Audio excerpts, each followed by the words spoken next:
No, I listen to it all the time. I tell all my friends to Smack It Raw.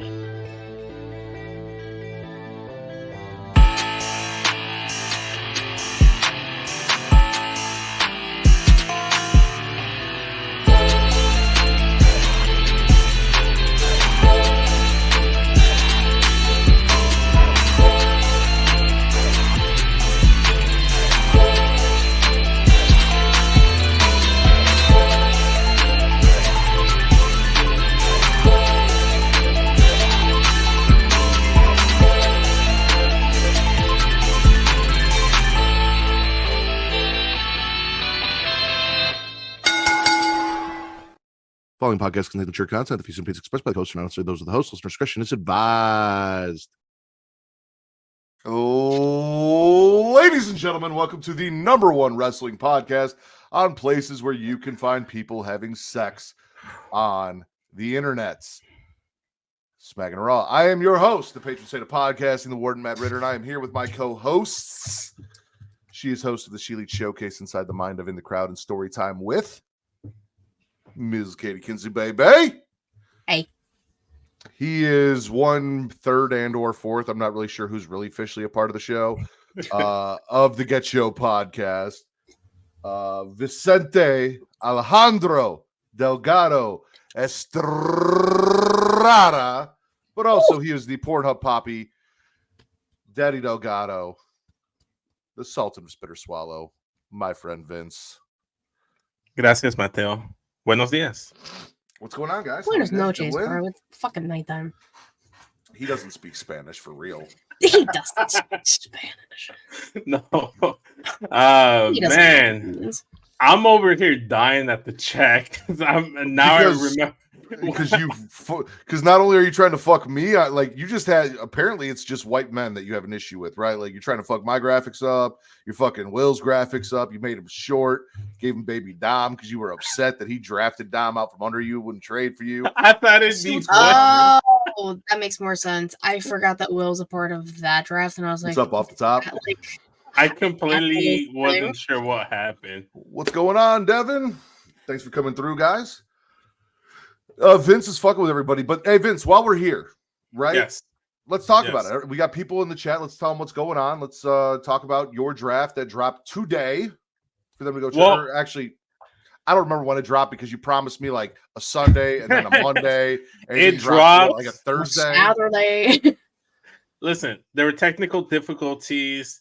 Life stuff got in the way, but it dropped this Thursday that Shalit happened. It was essentially the kickoff show to Shalit Showcase, and also served as a post show for Shalit. So it's available now on youtube.com/SCSVince, featuring the Warden Matt Ritter, Kitty Kinsey Bay. We did a draft.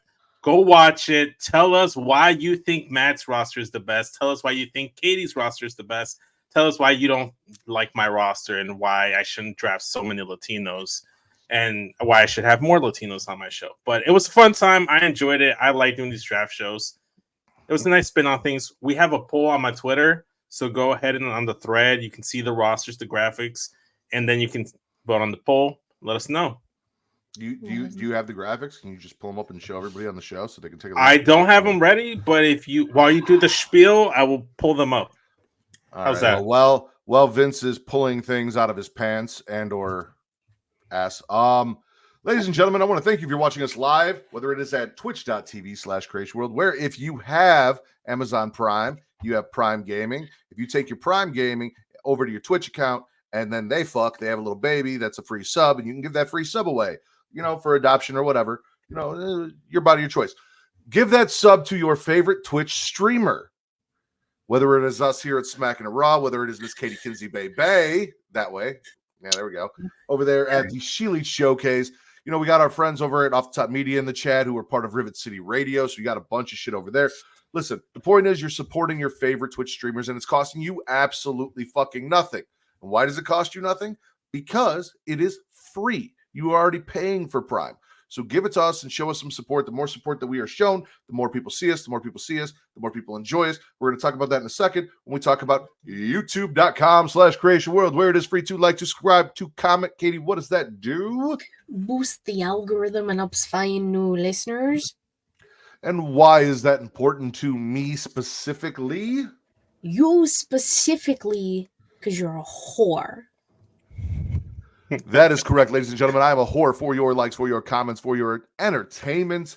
That's what we're here to do. We're here to entertain you. We're here to please you. We're here to pleasure you in your ear holes and every other orifice. That's what I want to do. But I don't want to just please you because I'm a whore. Like, send me over to your parents, your sisters, your brothers, your aunts, your cousins.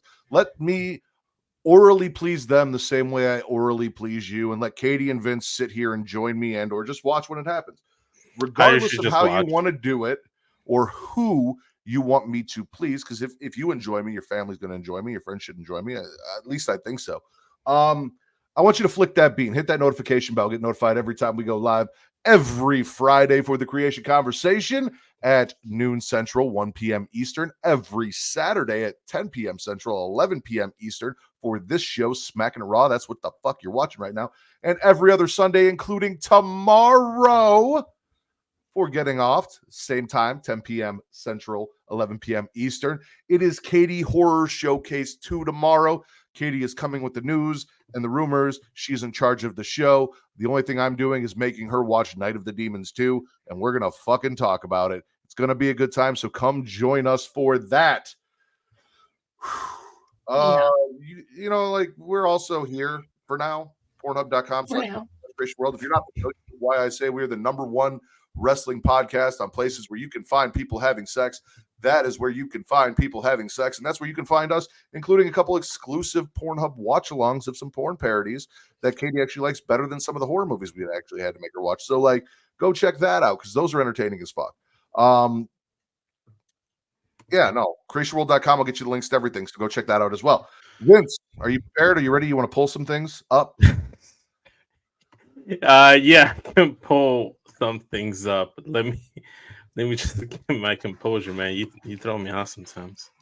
All right, so we'll start things off with Katie's roster, and we'll start with the champions. Well, all right. So if you guys are just tuning in, you were listening to me do that long spiel, and you don't know what the fuck's going on. Vince is about to display the rosters that were drafted by us that you can go check out at his YouTube channel. Mm-hmm. Correct. And then you guys can also go to @SESVince and see the rosters and see the poll and vote for who did the best draft. Katie was NXT. Yeah. Katie, do you want to run down your champions since this is your roster? Real quick, before she does, disclaimer. While every champion's graphic has Julia Hart and Sky Blue on it, only one roster actually drafted Julia Hart and Sky Blue, and that was moi. But because they are the tag team champions, they can appear on any show, but they're not officially part of her draft or Vince's. Yeah. Yeah, that. Yeah. Look how pretty they look in that line with Kalani Jordan. Yeah, so my champions, Rhea Ripley, my queen, my mommy, NXT Women's Champion, Trick Williams, Trick Willy Wonka, if you will, my NXT champion, because if it ain't broke, don't fix it. Adam Cole, Bay coming back. And listen, Xylee's not in WWE anymore, or she would have been on this list. Trust me.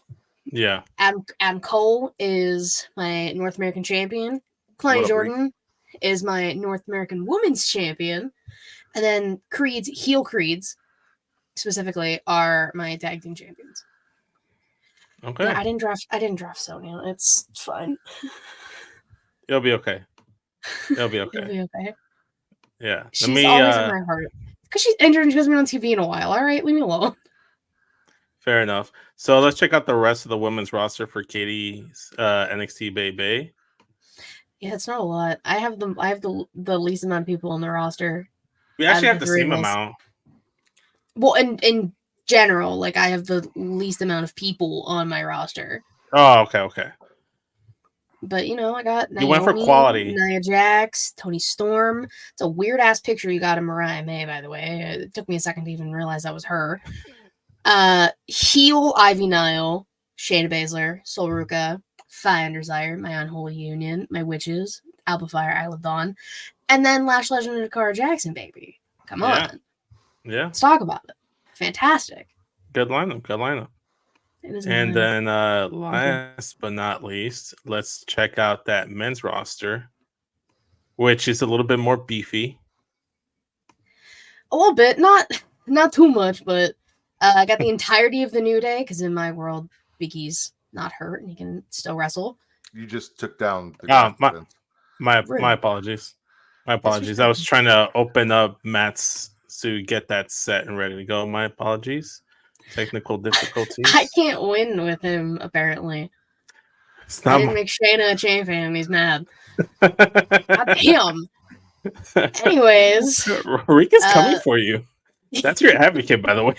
That is my advocate, by the way. I don't know what is happening with the screen. The New Day, Andrade, Pretty Deadly, LA Knight, Ilya Dragunov, Braun Breaker, because, I have to.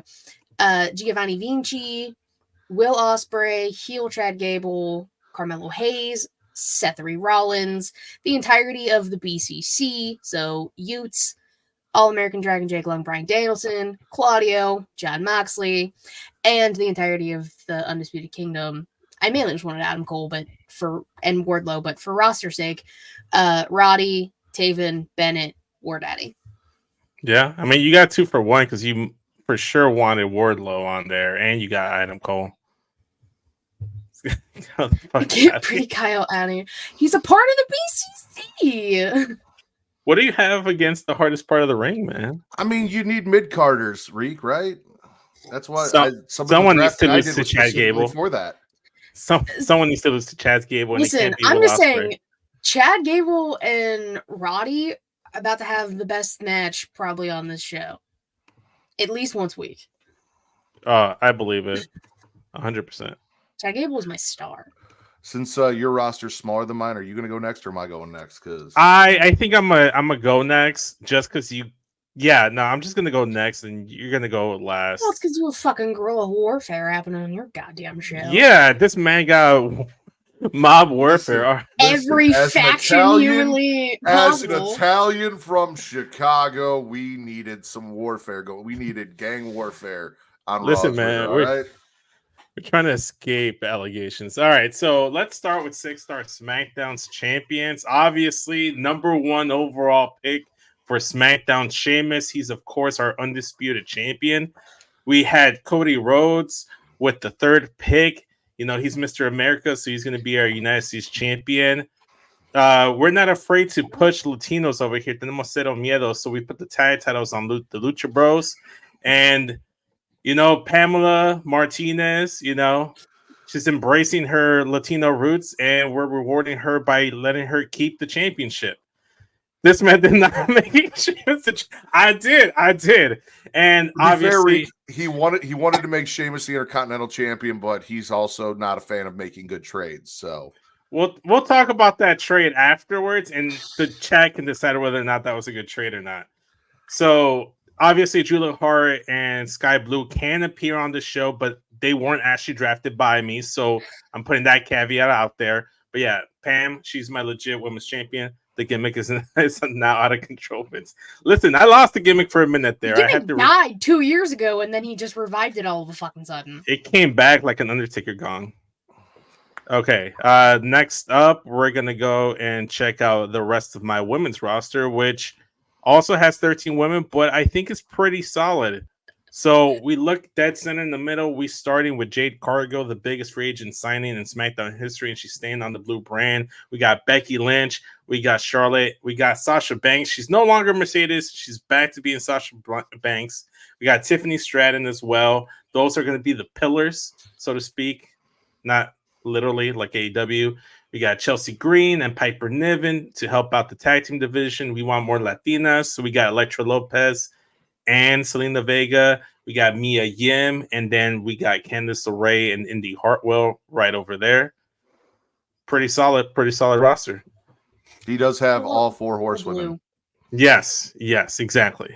Yeah. Which we didn't realize until after the fact. Okay, he redeemed. Now that I'm thinking about it, I saw Candice LeRae and Indy Hartwell, and I feel like I didn't actually add all the members of my roster, and I might have missed out on someone. So let's just double check, shall we? So We have the entirety of the Judgment Day minus Rhea Ripley. So Damian Priest, JD, Finn, Dom. We got all the Latinos that I can grab in the BOGO. So I got Legado, Paquete de Lobos over there with Angel Humberto and Santos. Carlito's there because he was part of the package deal. So it's Dragon Lee, Cruz del Toro, Joaquin Wild, Rey Mysterio, the entirety of the OC. But I'm calling them Bullet Club here. So AJ Styles and the club are back together. I got Katsuchi Oganda, New Cash Republic, CM Punk, Swerve Strickland, Shinsuke Nakamura, Drew McIntyre, and the Usos are back together on my roster. And they're not showed here, but I also do have DIY on my roster. Yeah, you pulled that up, and I was like, yeah, that's disrespectful to Shawn Michaels and Triple H. How dare you? I forgot to add Anime DX in there. But in my defense, I spent the entirety of today and yesterday mostly working on both of your graphics. So I just kind of put this one together last minute. Psychotic, he says. Oh man, I love that he's just grilling us. This is good. Yeah. Anime DX. We'll see how he feels about my roster because I'm. Well, no, he's gonna fucking love yours and whatever. I'm gonna lose. Whatever. It's fine. So let's start with Raw is Ritter's champions. Matt, you have the floor. Yes, ladies and gentlemen, correcting a wrong that WWE did. Our champion, our world heavyweight champion, our WWE world heavyweight champion, the one, the only Samoa Joe. The Street Profits are our tag team champions. Again, I drafted Julia Hart and Sky Blue. He's bullshit. So they are our tag team champions. I put the women's title on Io Sky because she is my daughter's favorite wrestler. And then, though I did draft them first, I put the Intercontinental Championship on the Don, Tony D'Angelo. What a nice looking man. You got to start somewhere with that singles title. You can't just make him champ right off the bat. He's got to work his way up, right? Why not? I did that with Sheamus. Sheamus has been champion before. You did not. Sheamus has been a world champion. He's never been undisputed champion. Oh, sweet baby Jesus. So, it's first time for everything. It's the come up story. So we'll save the men's roster for after. Let's start with the women's. Well, that's what we've been doing, so that's a good way.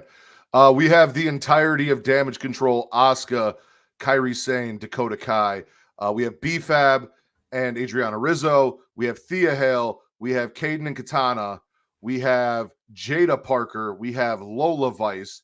Then on the bottom, we got Scarlett, Gigi Dolan, Nikita Lyons, Bianca Belair, Lyra Valkyria, and Roxanne Perez.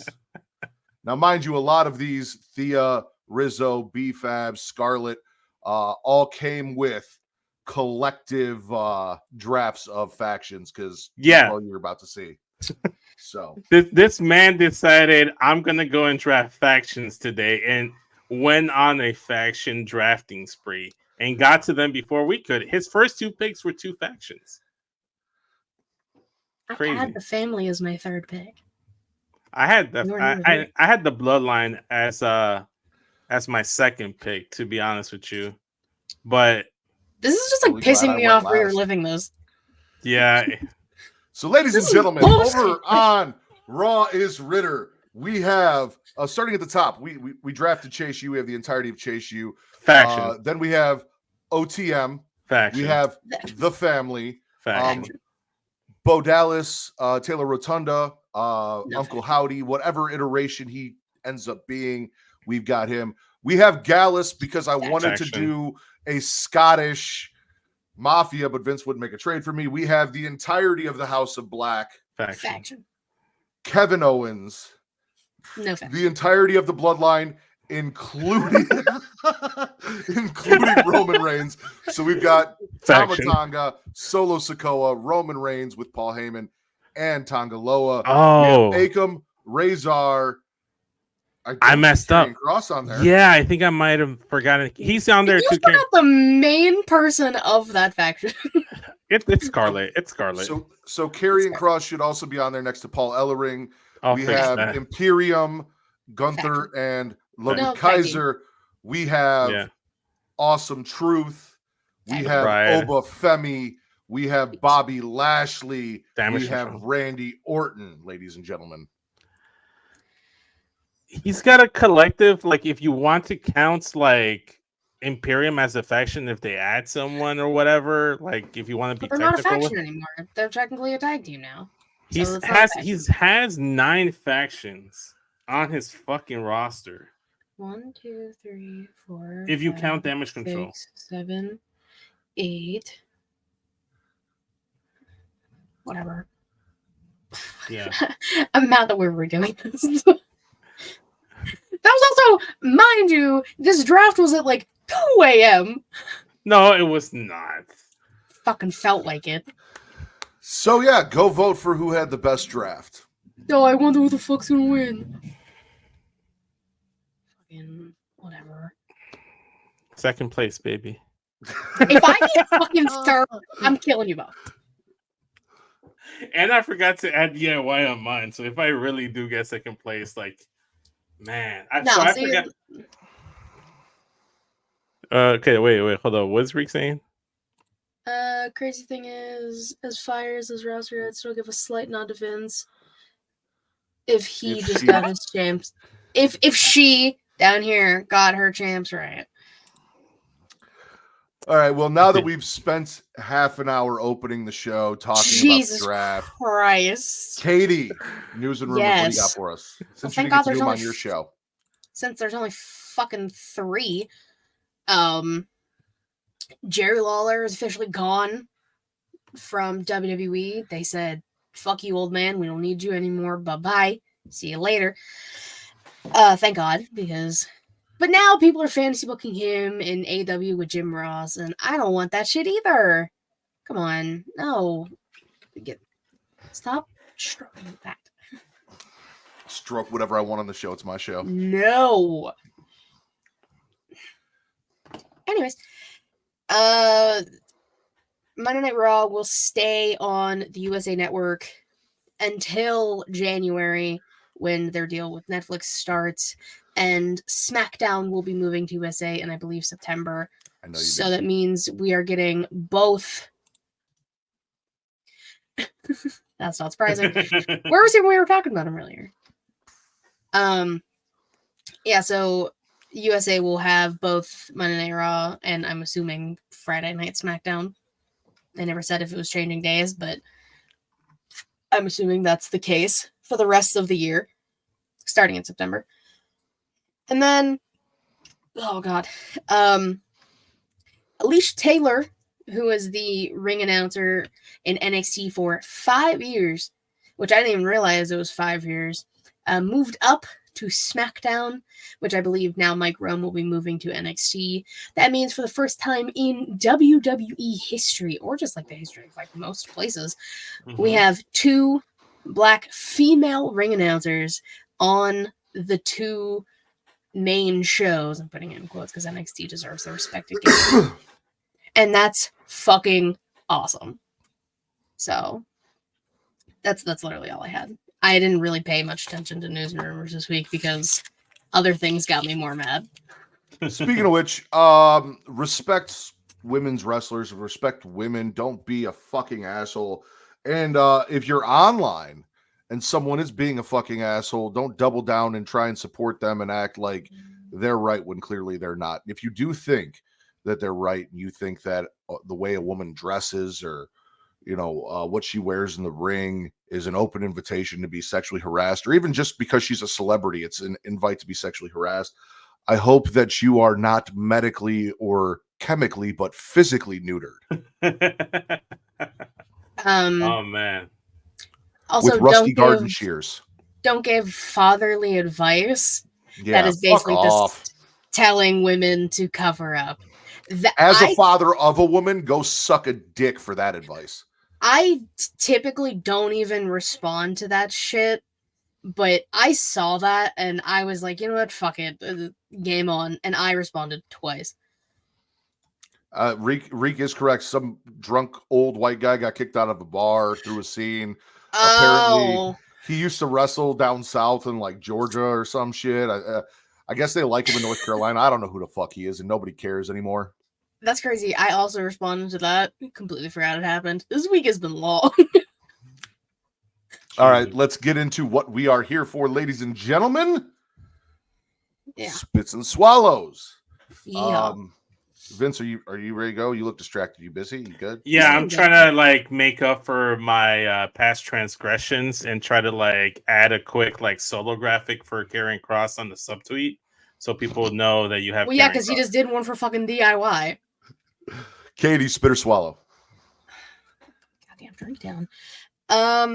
I'm going to.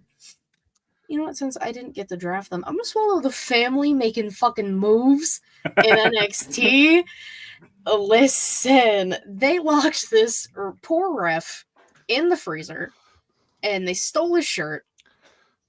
And during the match between Baby Regal and friends and Tyson and Tariq, they were like, "Oh, we don't have a ref. That's so crazy." And what? Do we know that they locked him in the freezer? No, they showed the video.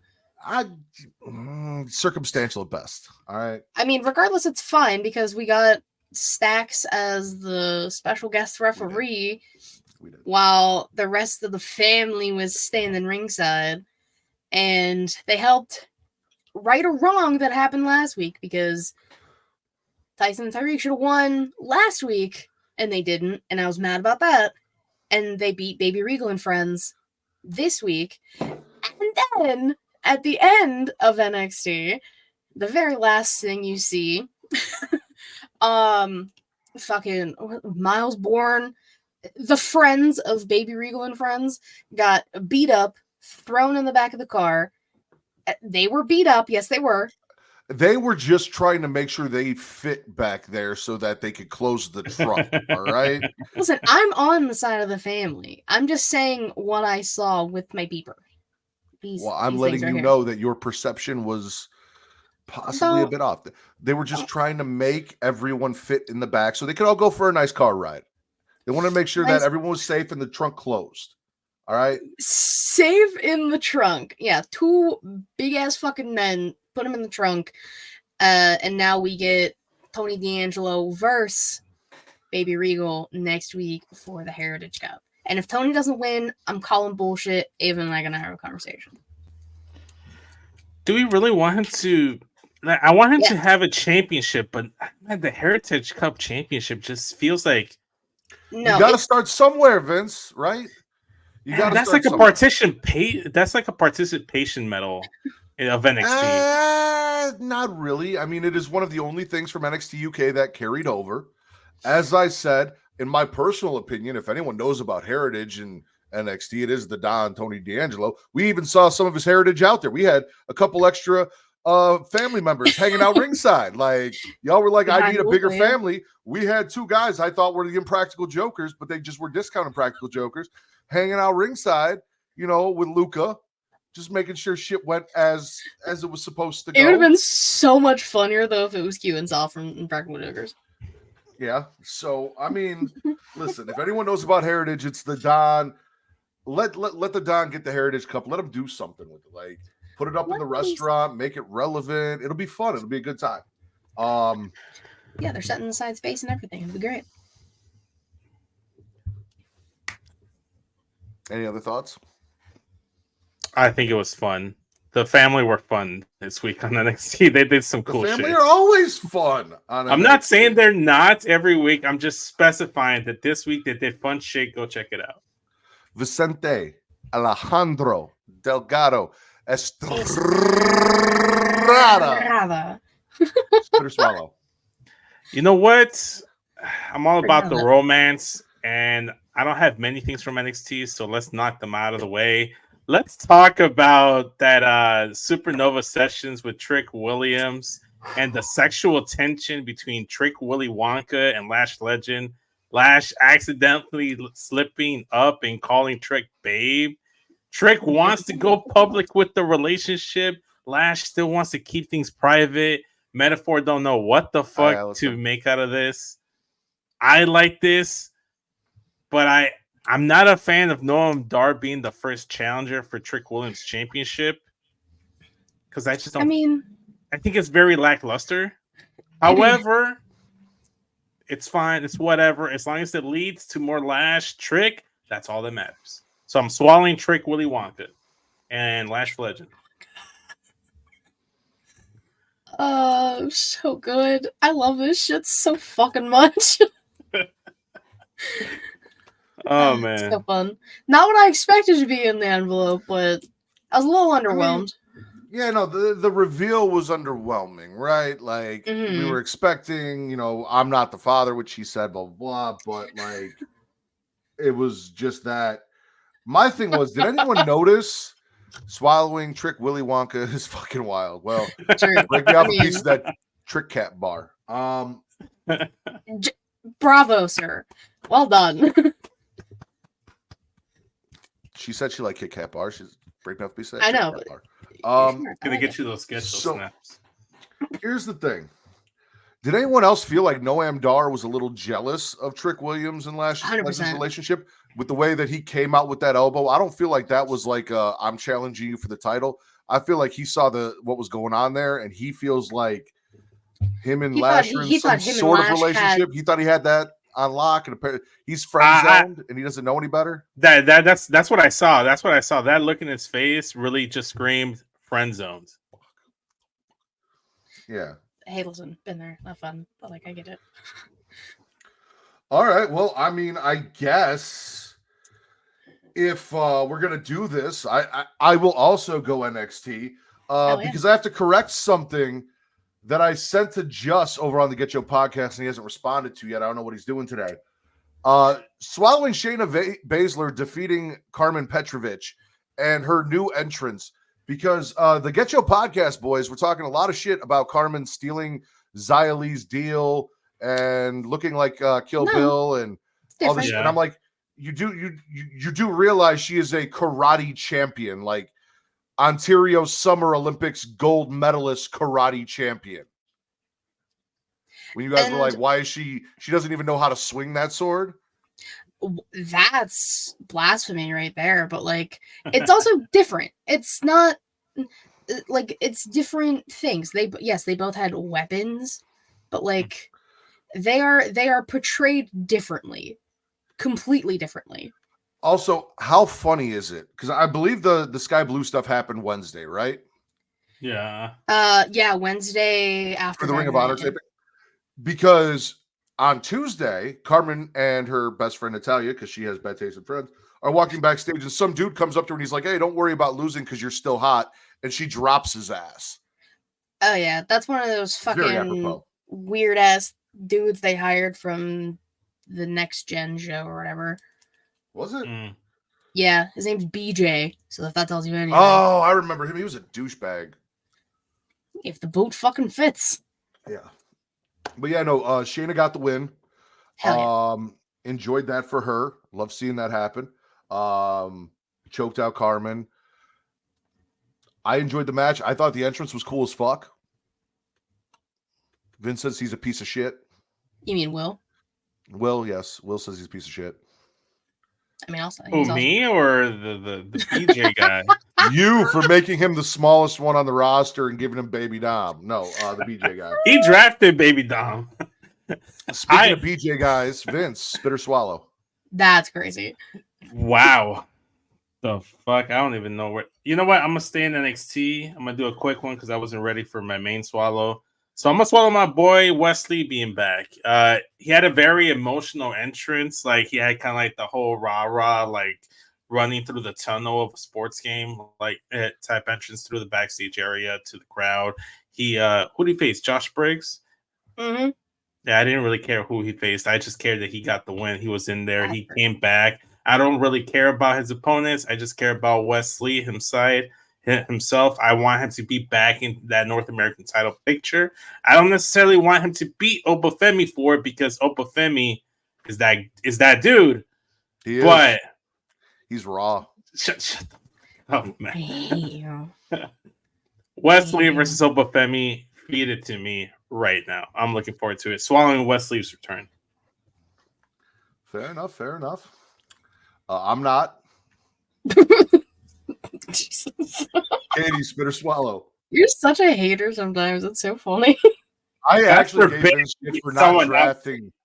I gave Vince shit for not drafting the only Matt shitty kid left on the roster. To be fair, when I got to the last pick, I saw Charlotte was still there, and I wanted more women, and I'm like, Charlotte, Wesley, Charlotte, Wesley. I would pick Wesley, but that's just me. Charlotte has more value. That might get the will pick right there. I don't know. Apparently, she goes to bars with a old drunk white guy that yells at bartenders and causes problems. You know, he brings his family there. So, anyway, Katie, spit or swallow. Yeah, that's a choice. I'm going to. What am I gonna do? I'm gonna swallow Ilya Dragunov versus Ricochet. My fucking god, what a good match! That was so good. I love Dragunov, and listen, Ricochet gets a lot of shit, and that's not fair to him. He puts on a hell of a show when he's allotted that time and the opportunity to do so. Ricochet is basically like what the Miz used to, he's like Dolph. He's like Dolph Ziggler. Like, you put him in a spot, he's gonna show out. He's gonna put his life on the line and do what he can. And against Dragunov, who is fucking insane and will harm himself if it also harms you, that was a perfect first round match for Dragunov. Like, It was a good no showcase for complaints. Ricochet, 10 out too. of 10. Oh yeah, and Ricochet was like, did a nice little promo, like after the fact, pissed off and like fed up. I get it. I understand, sir. Like, what a fucking match. Yeah, no, I mean, it was. What? I said I concur. Oh, I thought you said I can't hear you. No, it was a good match. I just. Okay. I'd rather do something more with Ilya than just have him put on a banger with Ricochet. But I know he just got there. Tournament. I know. What do you want him to do? Like, he's like gonna he's- face Gold. that's what they're doing with him. They're gonna put him in he's in the tournament. What else? Like, It's Ricochet. Like, okay, who would you had him face in the first round? anyone else except for the person that I'm about to talk about, because they're not on the same show. I am swallowing a Solo Sikoa explaining to Paul Heyman that not only is he costing the bloodline money, but that Paul hasn't talked to Roman, but Solo has. And according to Solo, he no. I think Solo's Let's full of not. shit, Let's but not. that's No, fine. no. Let's not quote. He's full of shit. Anyway, man. according to Solo, Roman has dubbed him the He's interim allegedly tribal Cat. chief, Cap. that's cat. and Paul Cat is now lie. his wise man.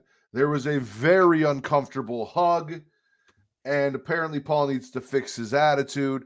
But this is all in precursor to Tama Tonga coming out and defeating Angelo Dawkins to win a first round qualifier for the King of the Ring with a banger ass entrance.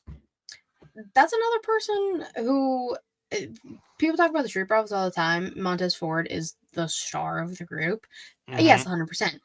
But you 100% have to put respect on Dawkins' name.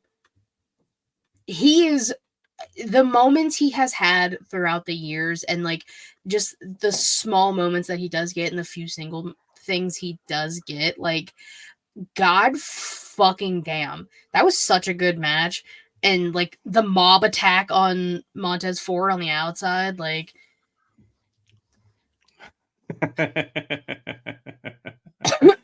that's fucked up. it was fucked up. You could have gone Marty Jannetty too. So what I want to see is Tama Tonga versus Ilya Dragunov. In the See what finals? happens in the finals. Yes. What about Jay versus Tama? No. I was just throwing out scenarios. Okay.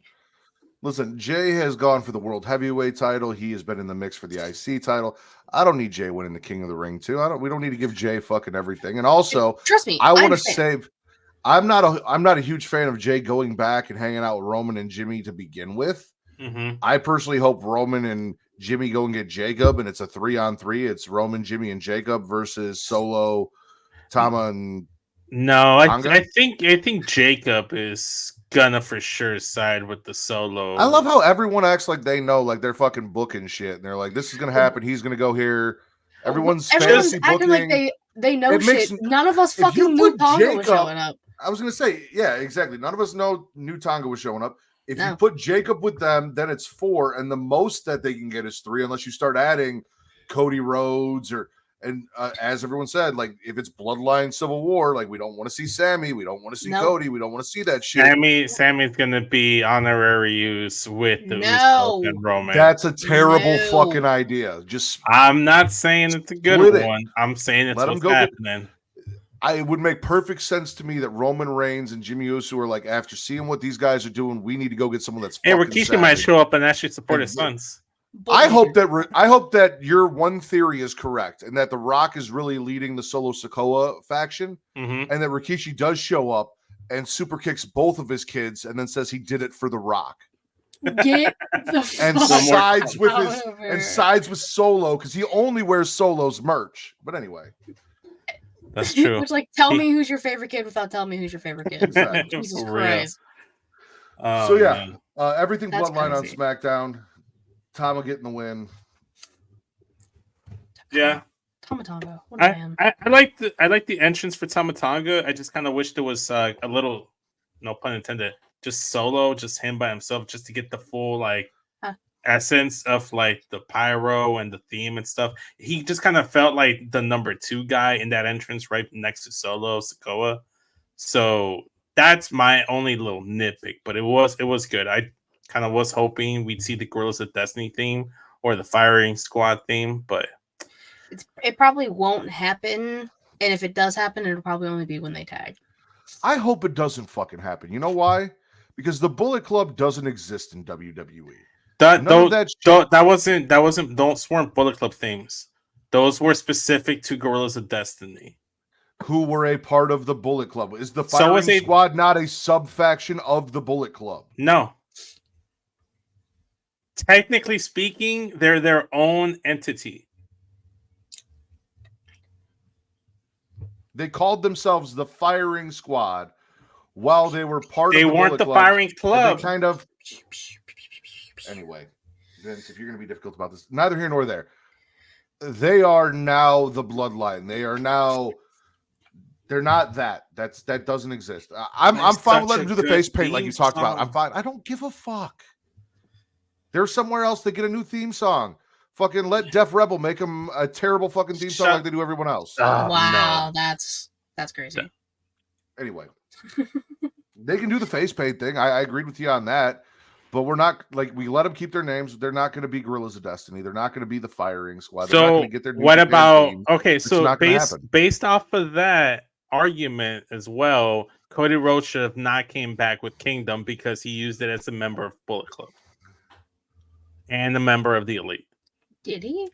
Yes, because he used that as a Bullet Club leader. Okay, for to his be Bullet Club fair, theme song. where Cody Rhodes was nationally recognized, went to AEW, made himself one of the biggest stars in the company, versus Tama and Tonga Loa coming over. Those are not equal. Those are not equal. Neither here nor there. We've spent too much time on this. Katie, spit or swallow. Yeah, I was like, can I go, please? My God. My You God. two have been bickering. Jesus. Relax. Children. All day, Ashley. Literally all day, blowing up my fucking phone. He's This been on goddamn bullshit all group day. It's chat. not my fault. You two are. I'm spitting the idea of a double champion happening again because I thought we were done with this bullshit. I really thought we were done with this, and you know how much I hate double champions. But no, yeah, let's make Cody's next challenger the United States champion. Sure. It's a champion versus champion match. No, No, I I know. don't care. I Okay, don't wait. want a double champion. I understand that, but hear me out. We all No. fucking hate Logan Paul, right? Yeah, so he doesn't So we deserve get to the be in this belt off match. him. We get the belt off him. Cody gets to be Grand Slam champion. We get Cody 2 straps, baby. I don't. Or Wait. because No. Vince drafted him to the Latino delegation, Cody Dos straps. I don't. So I'm just saying, like, fuck Logan. Let Here's the me thing. just ask for clarification purposes. Did they actually say that the U.S. title was going to be on the line as well, or only Cody's title? Because the way I interpreted It's everything a was, champion versus champion match. two champion versus So champion. winner But gets the other belt. I don't believe they Then mentioned. why would Cody say that? Oh, if I beat you, then I get to be a Grand Slam champion. Oh yeah, he did say that. Never mind. I retract my And statement. that really. Thank you. I'm stressed. I just want a clarification. Is all.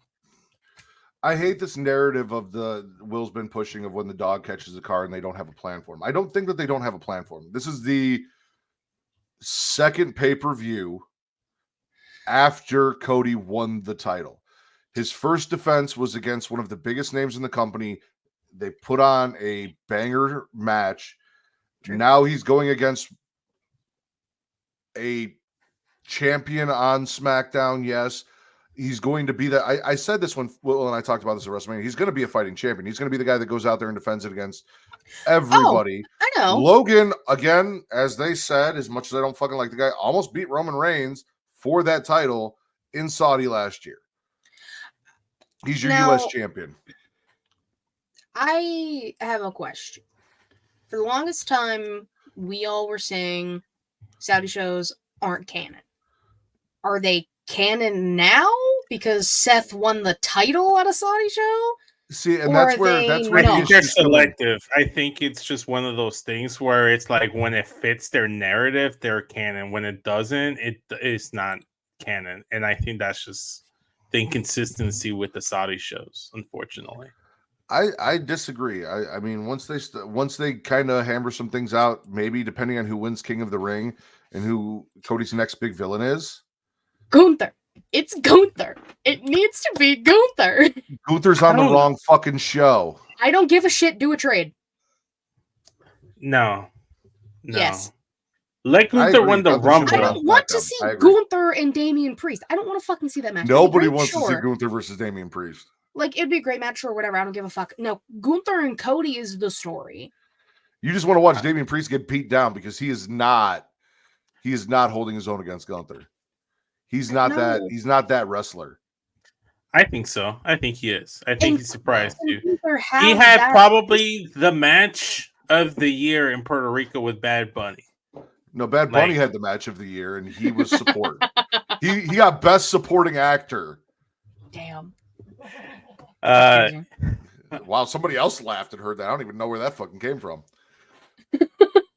So anyway, Listen over here. It was my house. Never mind. Just ignore it. Go. Oh, okay. Absolutely not. Like, I'm not against this. We'll see what happens. I'm for it. Vince, spit or swallow. Okay, I'm gonna move on over to Raw because I think I'm done with NXT content because we've kind of addressed all the things I liked.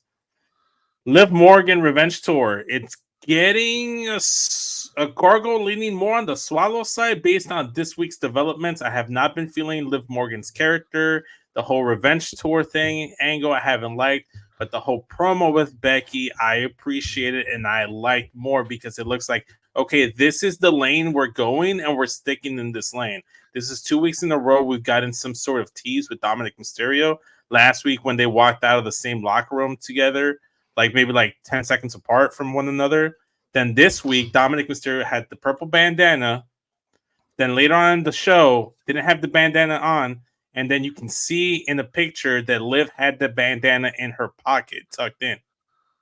So then you go and correlate that with the promo that she had with Becky Lynch. It's like, what's different now is that now I have purpose. And my purpose is to take everything that Rhea Ripley loves. I took her out. Now I'm going to take her championship. I'm going to take everything she loves. I'm going to be Women's World Champion. And one of the things that Rhea loves is Dominic Mysterio. Whether people love him or not, Rhea does love him. If you want to actually get her in the path of a heel, there's no better person to help her get heel heat than Dominic Mysterio. And when Rhea Ripley comes back, she's going to get a huge pop. That interaction when she sees Dominic Mysterio with Liv Morgan, I'm not saying that's exactly where they're going, but if this is the avenue in which the story is going to take, I'm all for it. I'm gargling, but leaning more towards the swallow. It's gonna depend on the week-to-week basis. But right now, I like what I saw last week. And then you add the fact that Damage Control came in to attack both her and Becky, and she slid out of the ring, and she's like, "That ain't my problem." Basically, just kind of like gave Becky Lynch to Tobey Maguire. I missed the part where "That's my problem" line from Spider-Man 1. So I'm all for it. I like it. So that gets swallow-ish gargle. I can't wait for Liv Morgan to drop that Buddy Murphy sex tape. I swallowed as well. She said she's gonna take everything that Rhea loves, right? Anyway, Go fucking far. How dare you? How goddamn dare you? I personally enjoyed Liv coming in, pretending like and letting her get jumped. Oh, sorry. Pretending she was gonna fight with Becky and then bailing and letting her get jumped, and Lyra coming down to make the save, blowing by her. I enjoyed that whole thing. You know, just like, fuck you, have fun. Not my problem. Which is how it should be. I agree. And then Lyra also defeated Dakota. So, you know, I drafted Lyra all pluses in my book. Looks like my draft picks are just winning left and right. You know, Lyra got the win. Lyra got the win. The family got Shayna got the win. Shout out to NXT. Yeah, she did. All right. I'm going to swallow my daughter's favorite wrestler, Io, defeating Natalya in a qualifier for the Queen of the Ring. Dakota standing in for an injured Asuka against Lyra as well. So we got 2 members of Damage Control qualifying in the Queen of the Ring qualifier. What? Was that not Io versus Natalya? Was that not a match? It was, but Dakota didn't win.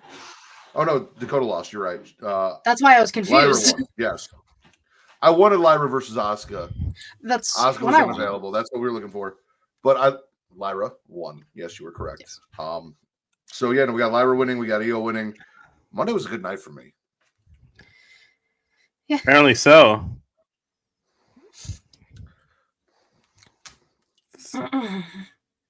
Which one of you guys wants to go next? I don't even remember who. I don't even know what the fucking order is anymore. I just sit back and you're supposed to tell us when we go, so I just sit back and just wait until you say something.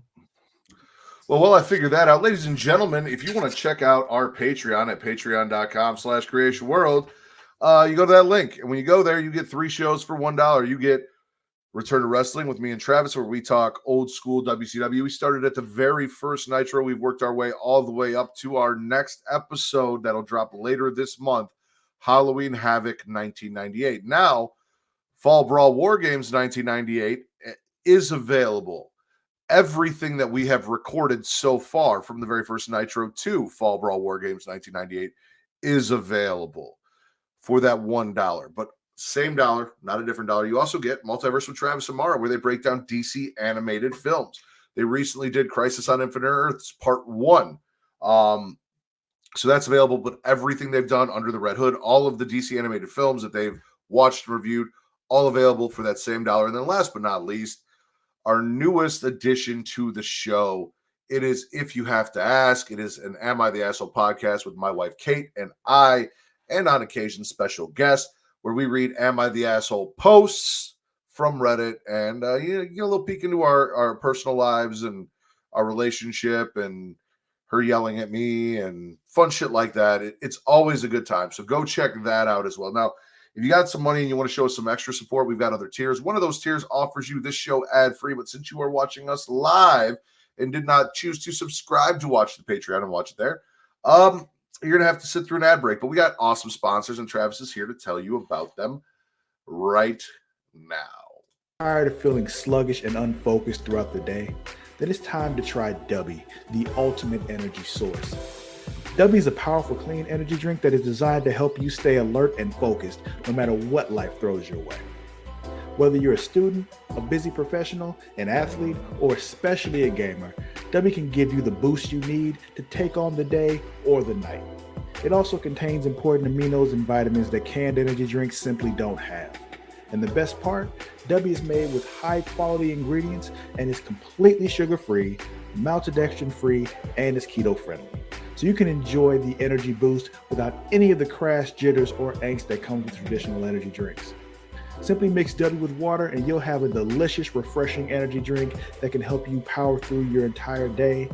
And with a variety of flavors to choose from, including Galaxy Grenade, Beach and Peach, and Dragonade, you're sure to find one that you love. So go to dubby.creatiaworld.com and order your Dubby today. And for a limited time, use code Creatia at checkout to get 10% off your order. That's Creatia at w.creatiaworld.com for 10% off. Try Dubby today and feel the difference. The link is in the description. It is in the description. You know what else is in the description? What we're talking about today, who my guests are, where you can find us. Speaking of my guests, my co-host, Katie Spitter Swallow. I had a feeling it was gonna be me. I'm going to have anything from Dynamite. I definitely do. What do I have? So I'm gonna swallow Adam Copeland versus Brody King in one hell of a match. And then he also had a really good match with Kyle O'Reilly on Collision. They keep confusing me when they put Collision and Rampage like back to back and like not when they need to be on the. It's throwing me off. Blame the NBA playoffs. Fuck basketball. So Copeland had really good matches both nights and challenged Malachi to a barbed wire steel cage match for the TNT title. I don't know if they said Double or Nothing because I like kind of wasn't listening, but like I kind of was. This was like at 10:30. This was like right before I was getting ready. So I really enjoyed Malachi Black's narrative on destroying Cope and making it so that he can live again. Basically, like, you know, you broke your neck, you were able to be a father, you were able to live a whole new life, and then you came back to wrestling, and I'm basically going to destroy you so that you can go back to living again and not throwing away everything for professional wrestling. Like that whole narrative thing that Malachi Black did was really cool. Him showing up and then disappearing as he does, basically telling Adam to attack with the chair. Yeah, you know, being the evil in his ear. Enjoyed all that. So yeah, no, I mean, I'm cool with this. I hope that Cope and Malachi put on a really, really, really good fucking match, and that Tony Khan sees this and sees the star that is Malachi Black and moves him, you know, possibly puts a TNT title on him, finally let him get a singles title, but like it boosts him up the card maybe a little bit, preps him for something a little bigger where I thought he was going to be anyway, and he's not, which is why I drafted him back to WWE under my care and guidance where he can be used properly. It's almost like he's a good character and a great wrestler, and it's almost like a full package of what a modern wrestler in 2024 would look like if you would start a company. Listen, Malachi definitely has a full package. You should know. A really, really soothing voice. Like Savannah and I talked about it. I could listen to that man tell stories. Just all he did tell stories for a while there before he left. I want an audio book. I just want to sit there and just listen to Malachi speak. I want to hear him read an audio book of like the shit that my wife has me read. Fucking 50 Shades type shit. No, better than type shit. Better than that. I said type shit, not that book specifically. Let Malachi read shit. smut to me, please. Please. Okay. Who do I have to pay? I want him. I want Malachi to be the English narrator for Spanish telenovelas, and just to see what that experience would be like. Listen, like Jane if anyone in AEW is listening to this, please pass this on to Malachi Black. Open an OnlyFans where it is just you reading smut novels I'm paying $100 right now. Selena Vega can prank call Dominic Mysterio in the background if that'll help. No, so like it can be two sides of the OnlyFans. Like you get Malachi reading smut, and then you get Zelina doing prank calls. I mean, take my money. Yeah, right. Who do I gotta talk to? Facts, fair. Is Malachi reading smut going on your list? Because I don't think you've written anything down so far. I wrote down Cody Dose straps, by the way. And I don't know. We have a history of Dose straps titles. All right. Listen, you put that United States Championship on Cody Rhodes. Not only is he America's ass, he is now America's dick. Oh my God. He's Okay. just the lower part of America. And then he's got the United States title. He brings back the winged eagle like together. Anyway, Vince, spit or swallow. I'm gonna lump two things together just because I'm not just a wrestling fan. I'm a fan of multitude of entertainments, and one of the most entertaining thing the last couple weeks has been this rap beef between Kendrick Lamar and Drake. We got two Kendrick Lamar references on the show, so I'm gonna swallow Kofi Kingston, his little backstage stuff where he was hyping up his King of the Ring match versus Rey Mysterio, saying how it should have been Xavier Woods defending his crown, but he's going to be in there winning that crown for Woods. He said he was going to beat down Rey Mysterio like he was Drake or Kendrick Lamar. I'm sorry. Well, what the fuck was that? Who did that? Not me. That was fucking scary. Ghost in the machine. Was that you, Matt? Matt, did you do that? I did not do that.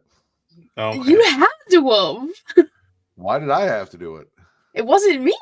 I was not touching the keyboard. It Anyways, was Jesus. It was Jesus. And he's still because Vince is not topless. Jesus hacked the system hacked and the fucking interrupted Vince mainframe. talking about Kofi and Woods and Kendrick. Anyway, yeah, like BBLs, BBL Drake. Should that be our title? BBL Drake is our title. BBL something. Pin that somewhere. But yeah, Kofi went ahead and said, like he said, he was going to put him down like he was Drake or Kendrick Lamar. Then later on in the show, we had CM Punk also make a reference to Kendrick Lamar's track, where he's talking in the Euphoria when he says Drew just hates him, hates the way he talks, hates the way he walks. So the promo was just more or less the same stuff he was saying, but I just kind of popped for the Kendrick Lamar stuff because it's fitting, and his fit was good. So I'm swallowing CM Punk looking fucking good, and in some Jordan 1. So shout out to Punk, shout out to Kofi, both wrestlers that wear Jordan 1s, and they talk rap beef. Shout out to Kendrick, he won. I mean, I'm with you on most of this. So my swallow was mostly CM Punk centric. Drew mad at Pierce because he's not medically cleared to wrestle on the show, and then leaving just as CM Punk shows up in a muscle car, tells Pierce, "I've got something to say," and Pierce like, "Yeah, go ahead, go out there, do whatever you gotta do. Listen, you are CM Punk, you can do whatever the fuck you want. I've got no say." Punk asking the crowd to tweet at Drew to come back if he isn't a coward and get the beating that he deserves. Said he broke Drew's elbow. Next time it's his face and then his heart. He doesn't know if Drew's a God-fearing man, but he does fear one man, and that's CM Punk. Back to I saw a lot of people saying, "Oh, CM," even our boys at Powerbomb Jutsu. I think we talked about this last week. We're like, CM Punk's an atheist. They need to get rid of this God stuff. It's like, no, that's his whole position is Drew believes in God, CM Punk doesn't, and everything he's saying is reinforcing that. You do your prayers and eat your vitamins and play your bagpipes and wear your kilts and shit and hope and pray, and I'm gonna make shit happen because I don't believe in that. Love it. By the way, who is Reek referring to? Unfriended. Good luck, y'all. Oh, Unfriended is a movie where people are in that a video chat started playing, and then shit starts fucking up, and then people die. We always say it's gonna happen to Reek because his video. I was gonna say we said that for like years that it was happening to Reek because his camera. Oh, I thought he was saying he was unfriending us. Good luck to y'all, or unfriending me, and good luck to y'all, or something like that. I don't know. I don't know. I was talking Punk. Maybe he just didn't like it. But you also talked about Drew McIntyre, right? Yes, I did. So Damian Priest came out and apologized for what happened after the match at Backlash. Judgment Day celebrating because Finn's like, I get a first round bye because Drew McIntyre's hurt. And he doesn't. He has to fight Jey Uso. Jey beats him despite Drew showing up ringside. Like, that was all part of this. That's the nice thing with the thread, right? The Drew thread through the show. We got the CM Punk stuff. We got the Kofi stuff. We got the Judgment Day stuff, all kind of like intertwined. So I enjoyed during the intro. I assumed you enjoyed that, Vince, because you were all worried about like, I don't want Judgment Day to break up and I need them to stay. And now Drew's like, I'm sorry, guys. I love you guys. Like, I didn't mean I'm waiting to see. I'm waiting to see because I don't think this shit is over just yet. Because to me, it still feels like they just kind of like patch things up. It's kind of like a very toxic relationship. And ironically enough, Pat McAfee made the same comparison on commentary, where it's like it's not healthy for you guys right now, but you love each other, so you forgive and you say your apologies, and then you guys are good for 1 week. But watch, next week there's going to be some sort of issue. And it's going to come back up again, especially when Damian Priest has to determine. Once Damian Priest's next challenger is determined, we're going to see more of that tension show up. And especially because Dom keeps throwing people in here. We didn't talk about that. I know it's not my turn, but can I I was speaking directly to you and I gave you the mic to talk about the Judgment Day. So please, Vince, speak about the Judgment Day. Oh my God. Fucking Dom, what the fuck are you doing, my guy? Why are you bringing in Carlito? Because he's a Mysterio. Bro, like, regardless of who his biological father is, he was raised by Ray. And what is one thing Ray does? Look, we were talking about guerrilla tactics early on. These are Mysterio tactics. He's bringing in people and he's fucking shit up. First, he tried to bring Andrade in to join Judgment Day. What happened? Andrade turned on him. He tried to bring in Santos as an ally. What happened? They lose at WrestleMania. Now they're bringing Carlitos, supposedly help versus the LWO problem. But, like, can you really trust Carlito? No. His finisher is called the Backstabber. That man will backstab you. Just, Dom, I love you, bro, but you're making some... Dom. Say what? That's not cool, Dom. Cool down?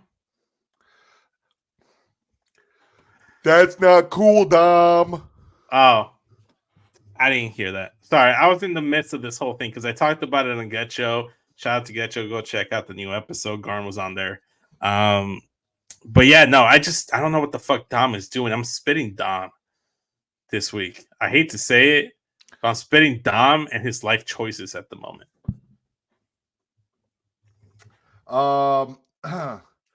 I'm going to tag on to what I started with Raw because we got shorted a women's qualifier match on Raw. We talked about two of the women that qualified on Raw. Over on SmackDown, we had our three women's qualifiers. We had Nia Jax defeating Naomi, unfortunately. So the only member of the big three that got drafted to a show that didn't win a qualifier, unfortunately. But I also have Nia Jax. So you do have Nia Jax. So, like, you still win there. But, like, of the big three, she's the only one. Jade defeated Piper Niven. That was a hell of a fucking show for Jade Cargill. She hit jaded on Piper. That was impressive. She fucking did. And then, of course, Bianca Belair versus Candice LeRae, which left Indy just standing outside flabbergasted. I don't know why you would be like, it's fucking Bianca Belair. Exactly. I felt like like Candice really looked like a very incompetent heel in this match specifically. But that's just really like a nitpick. Out what the fuck they're doing with Candice. They don't know what the fuck they want to do. They just know that they did this great thing where she shit on Maxine 1 week, and then ever since then it's like, just make her mean. Just like have her be Mean Girls Candice. The fact that Indy Hartwell was out there and Indy Hartwell didn't help her defeat Bianca Belair and screw Bianca Belair over, and like that wasn't a thing, or at least have got her like disqualified trying if they wanted Bianca to move on to the Queen of the Ring tournament. I don't know. It just. But your women's tag team champions, Bianca Belair and Jade Cargill, have qualified, along with former NXT Women's Champion Lyra Valkyria and former WWE Women's Champion Io Shirai. Also, I obviously these happened already. They didn't take place on TV, but Shayna Baszler did advance in the house show match to take on Io Sky on Monday, and Tiffany Stratton advanced versus Mi Chin to take on Bianca next week on SmackDown. Well, of course, because Michin's got shit to do down in NXT. We haven't even talked Yeah. about the combine. Oh. We haven't even got there yet. I saved that for Katie, it is your turn. So spit or swallow. Oh my god, you're never gonna guess what I'm gonna swallow. You're never gonna guess. Chris Jericho. Yeah, right. I would rather. No, it's women's combine in NXT. I loved how they did it, splitting it up, showing like the majority of the women who were in it, telling us like who succeeded in certain aspects of Salruka. God bless. Precious baby angel, I love her so much. Being on the top as she fucking should. And it was super cool. I love how they did that. That combine looked crazy, and I was kind of like happy with how they did it. Ivy got to showcase her shit in there. Michin, Jada Parker, Lash Legend, Solruka. It's a solid top 12, and I can't wait for those matches to start next week. That's gonna be some good fucking shit in NXT, baby. Hoo-hoo-hoo. Mid-May tournament time, WWE. Look, May Madness. May Madness. May Madness. I'll accept it. Write that down. May Madness. I am. I wasn't sure if you were. Look, I was very negative. One of us can tell Katie to write things down. I was gonna. I write shit down when neither of you tell me to write shit down. By the way, so you do. I have no idea what you've written down. Last week I was very negative about the concept and the idea of the women's combine to determine. You were. It wasn't bad, but I don't like, and it was solid, but I don't think it was anything like too crazy. Like, I think they could have just picked the women that they picked anyways. They just kind of gave us the reason why they picked them. I mean, you don't really need to do anything except just be like, oh, I'm picking X, Y, and Z, and this is why, and then have the qualifying matches. I'm more looking forward to the actual wrestling from these women, but it wasn't bad content. It was solid. It was good stuffers for the episode. It was good content for the episode. Listen, I just don't personally think I needed it, is all I'm saying. Our spots aren't botched. Our shots aren't chairs. All right. Listen, we're not here for just excited about good wrestling matches. We're here for story, right? Reasons and purpose for why people are wrestling, and that's what they gave us. And I was very happy with that. You were worried that it was going to be something stupid. It was very minimal, but it did exactly what it needed to do. Yeah, exactly. Like that's what I'm saying. I'm not going to sit here and praise it and be like, oh, it was such good shit. But I'm not going to sit here and be like, it was terrible. It was good. It was good. Like I said, good stocking stuffers for the episode. Like I said, me personally, if they didn't show it, just announced the 12 competitors in the matches, I would have been perfectly okay. But that's just me personally. Say that. Say what? I said I was hoping Will was here to hear me say that, but he hasn't retorted yet.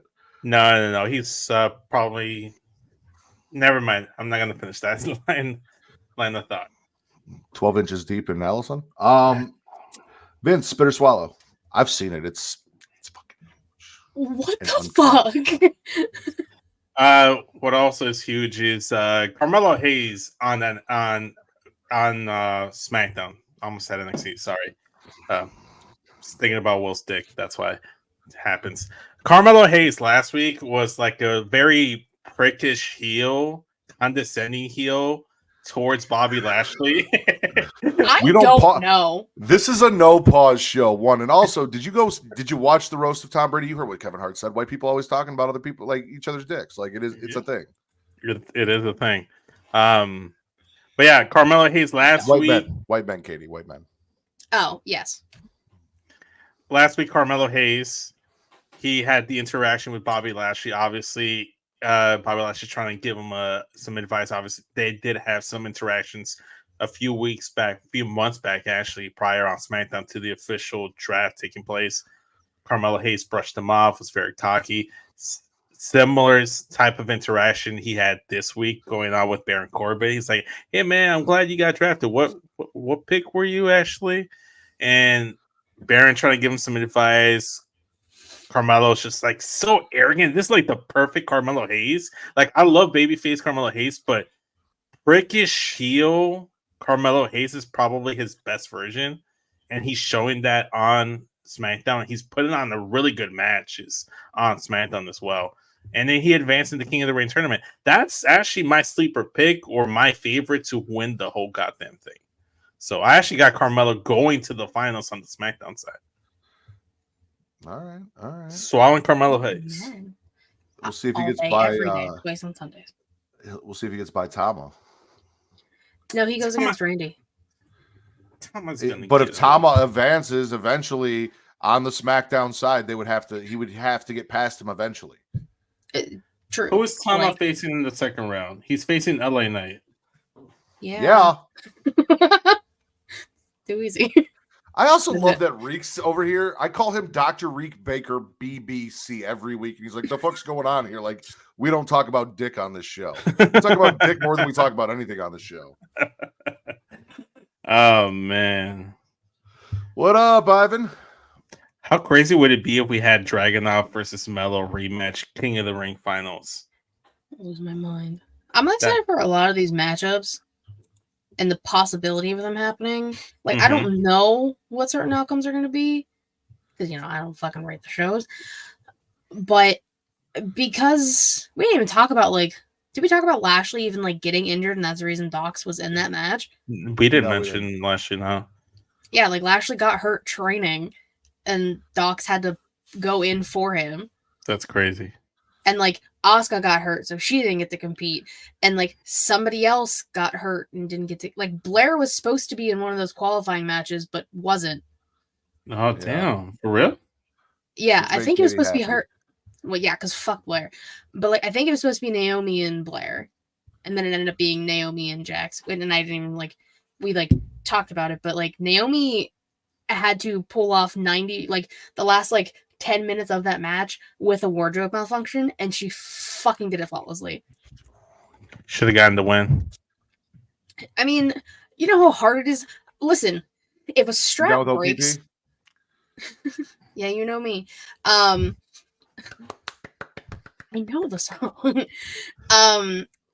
As a woman, if your strap breaks and then you just have to deal with that just on a daily basis, that's the most annoying shit in the world. But having that happen while you're trying to do one of the most physical things and your job and make sure you stay covered, all the respect to Naomi. She's a queen and she did it flawlessly. To the best of her abilities. You're getting thrown around by Nia Jax trying to keep your tits in your shirt. It's hard. Also, that Annihilator looked rough. It looked like she didn't even cushion anything. It looked like she just sat right on Naomi's Well, it's because Naomi had to keep her hands here to cover her chest because her boob was falling out. I mean, I'm all for the free the nipple movement. I think she should have just done her thing and finished her match. That's neither here nor there. Ivan, we actually talked about it. You missed it. So I think Piper Niven was the perfect opponent for Jade because not only does it make Jade look increasingly strong and dominant with a woman with the physicality and the size and the dominance that Piper has shown, but also Piper's a fucking worker. She made Jade look like $1 million in her singles match. As long as they continue to put her in these situations as she progresses in her wrestling, she's going to be great. She's going to be fine.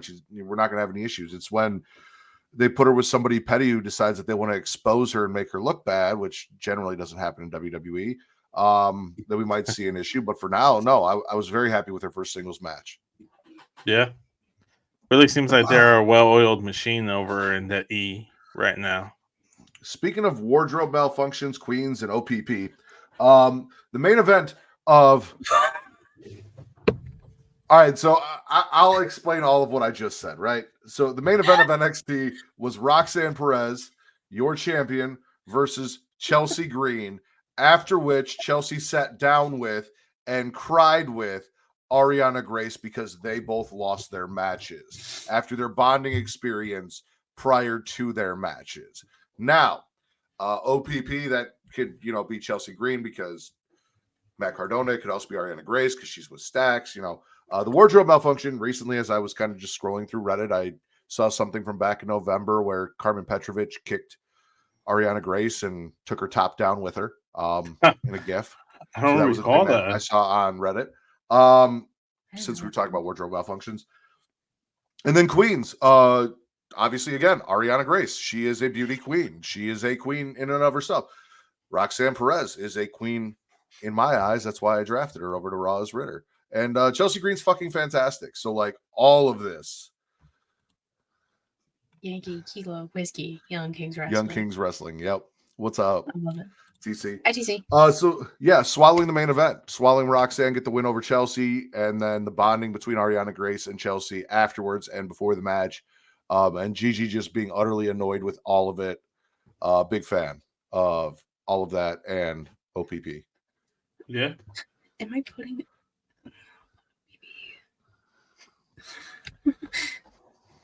I don't know. Like, I saw a TikTok earlier today where this guy was going around and asking all of these people to finish the song. And he was like, "You down with OPP?" And like one person in the entire TikTok said, "Yeah, you know me." Nobody knew what the fuck he was talking about. So I've just kind of been on that shit today. Like, how do people like see? And then you got it right away. So like, I was very proud of you, Katie, because they probably were. I know music. I know you do. My mom is a DJ, for fuck's sake. Again, TC, there is no pause. There is no too much on Smackin' It Raw. It doesn't exist. Though on the border of too much, another question for y'all. Should they make a mid-card title for the main roster women's division, an IC and a U.S. women's champion, or should they take the NXT North American champion for 3 brands? Second part, no. And the reason the second part should not happen is because then what's something exclusive to NXT that makes NXT special is going to be put on a main roster woman, and we're not going to see it on NXT. That's what happened with those tag team titles and how we lost them there. And now they're rarely ever brought down or used or defended against NXT talent. So that definitely should not happen. Oh. Yeah, they should just get their own set of women's tag titles again. No, we got the Yankee Kilo Whiskey Young Kings Wrestling. We got that. I understood it. No, yeah, we got the Shield reference. We got the Shield reference. I don't know that different every time. Maybe doing a mid-card women's championship like they do the women's tag team championship where it can go between both brands. Maybe doing one. I don't know that there's enough women on the roster or enough time allocated to the women on the roster to currently run a main title, tag titles, and a women's title. Now that's something that could and should change.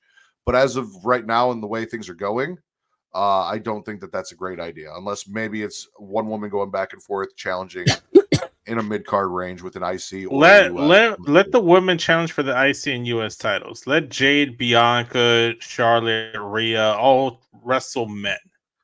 That's what I want to see. I want Rhea Ripley. Years and I don't get anything.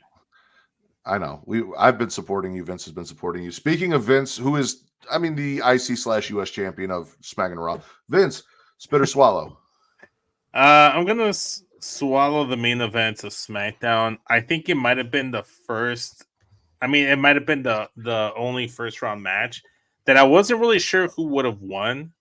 Yes, you could make a case that Randy makes sense because Tama Tonga's on the other side of the bracket and they should face each other in the finals. But then, I don't know. Let's run down a few, right? Like Gunther, Sheamus. I love Sheamus. He was my number 1 overall pick. He's my undisputed WWE champion, but Gunther makes sense there.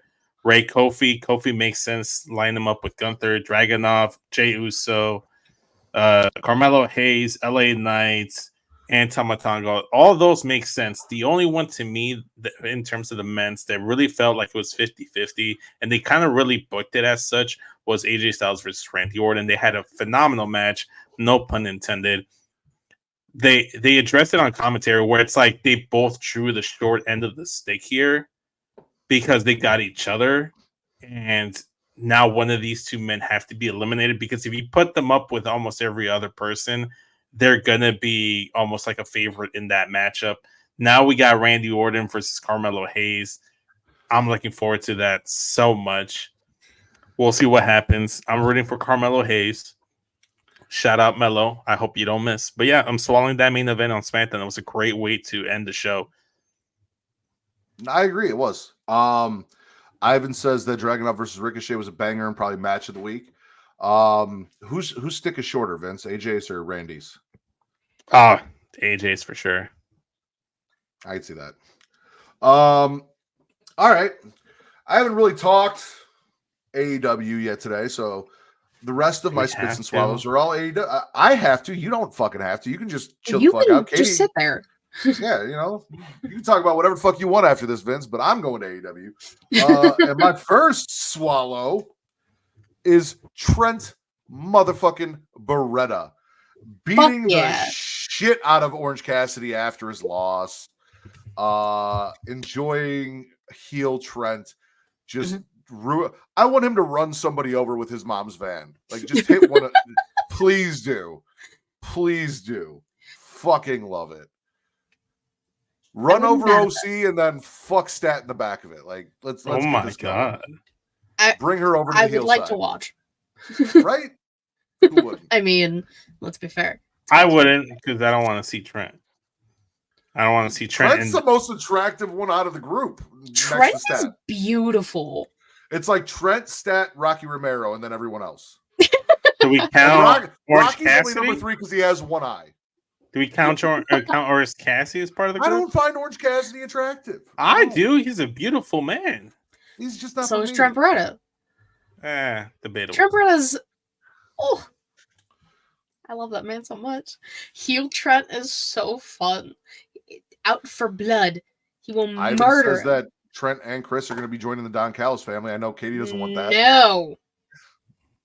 No. No one wants that. No one wants to join the family. That family. I want to join this family. Everybody wants to join the family, just not Don Callis. Not Don Callis' fucking family. Hell no. No. Heel Trent tried to Don kill Callis, Cassidy. Don Callis' family fights each other, breaks up. Nobody wants to be a part of it. The family, all they do is try and make sure there's enough room in their trunk for everybody to go for a ride. All right? Make sure everybody can fit in the trunk. It's always a big trunk. Look at Travis. You're attracted to Orange Cassidy's personality. What up, Travis? Hi. Travis. Katie. Yes. Spit or swallow. Why can't I read what this says? Who did? Oh, that's who she faced. That's why I couldn't read it, because I wrote it too fast and I spelled it wrong. I'm swallowing Mariah May and Harley Cameron. Yeah, I spelled Harley fucking weird for some reason. I don't know why, but great match, cool. It was Harley's first official match on Dynamite. And Mariah May's fucking phenomenal. Good night, Travis. Good night, Travis. And it was fun. I like what they're doing. And then, after Mariah wins, Saraya beats her down. One of Mariah's girlfriends, Mina, comes down for the save because Tony got her ass knocked the fuck out about 5 minutes before this by Serena Deeb. Just one solid punch, and Tony Schiavone is not fucking cool for that, for just standing there and letting that happen. And then, bitch. Mina comes out for the save. Mariah goes in for the kiss, which is been there. Not a fan of being denied HLA, but neither here nor there. Hey, I talked about that on the Pre-Cal show. What a time that was. So Mariah. Fuck you.